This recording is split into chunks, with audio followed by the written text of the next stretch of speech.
অনেক দিন আগের কথা। এক গ্রামে ভূমিকম্প হওয়ার পর গ্রামের মানুষজন অন্যত্র বসবাস করার জন্য চলে যায়। ভূমিকম্প হওয়ার ফলে গ্রামে এক সরোবর সৃষ্টি হয়। এই সরোবরে বনের হাতিরা স্নান করে।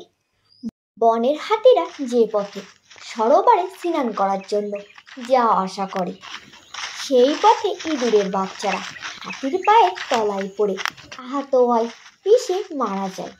একদিন ইঁদুরের সর্দার হাতির সর্দারের কাছে গিয়ে বলল, আপনারা যদি আসা যাওয়ার পথটা পরিবর্তন করতেন, তাহলে আমরা ইঁদুররা প্রাণে বেঁচে যেতাম।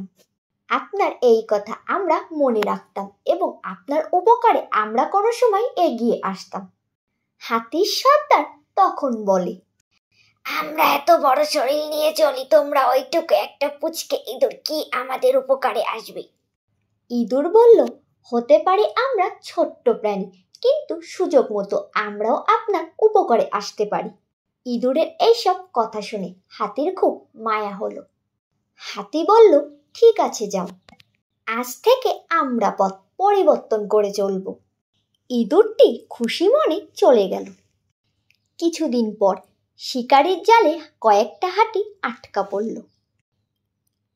হাতি সর্দারের ইঁদুরের কথা মনে পড়তে জালের বাইরে এক হাতিকে ডেকে বলল, যাও, ইঁদুরকে খবরটা পাঠাও।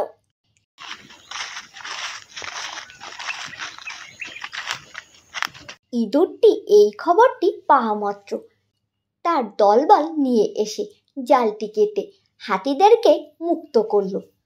এই গল্পটি থেকে আমরা শিখলাম, বিপদের বন্ধুই পরম বন্ধু।